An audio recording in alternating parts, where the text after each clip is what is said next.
Association of alliance clubs international દ્વારા સ્થાપના દિવસની ઉજવણી કરવામાં આવી હતી. Association of alliance clubs international 168 Surat દ્વારા શક્તિ સ્થાપન સમારોહ ગેલેક્સી હોટેલ પાલ અડાજણ ખાતે આયોજન કરવામાં આવ્યું હતું.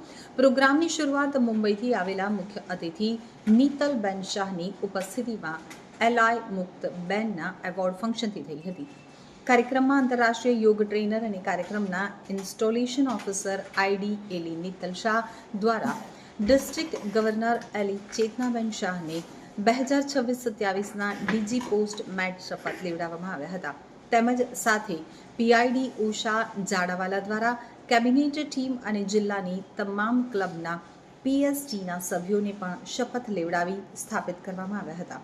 સમારોહમાં એસએનટી સંધ્યા ગોહિલ, કોર્પોરેટર કૈલાશબેન સોલંકી, રામાયણ સિરિયલના જલ ગાંધી તેમજ શહેરની વિવિધ સંસ્થાઓમાંથી બીનાબેન ભગત, જેપી પટેલ, પ્રકાશભાઈ, ડિમ્પલબેન સહિત અન્ય મહાનુભાવો હાજર રહ્યા હતા.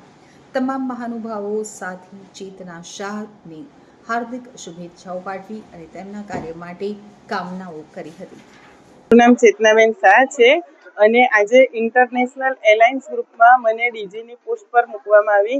એટલે એના માટે આજે સ્પેશિયલ સંધ્યાજી ગેહલોત આવેલા અને કૈલાસબેન કોર્પોરેટર આવેલા. એની સાથે સાથે આજે રામાયણ ફેમ જલ ગાંધી પણ આવેલ અને આ બધાએ મને બહુ સારી રીતે બધાએ પ્રોત્સાહન આપ્યું અને દરેક એનજીઓ, દરેક સંસ્થામાંથી, દરેક આગળ પડતા પ્રતિનિધિ દરેક સંસ્થામાંથી આવ્યા. એ બધાનો હું સૌનો ખૂબ ખૂબ આભાર માનું છું.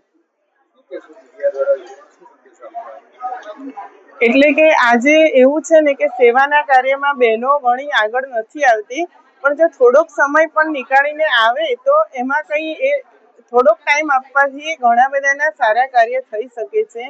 કેમ કે જ્યારે અમુક જગ્યાએ આપણે જઈએ છીએ ત્યારે જોઈએ છીએ કે ખૂબ જ જરૂરિયાત હોય છે. સ્લમ વિસ્તારમાં જાઓ કે પછી તમે ઓલ્ડ એજ હોમમાં જાઓ અને આપણે સમય એટલો જ આપવાનો છે કે બપોરે અડધોથી પોણો કલાક જ જો દરેક બેન આપે તો આ બધા કામ બહુ જ આસાન થઈ જાય છે. એટલા માટે ખાસ દરેકને વિનંતી છે કે તમે આવા સારા સારા ગ્રુપમાં જોડાઓ અને તમારો કિંમતી સમય આપો.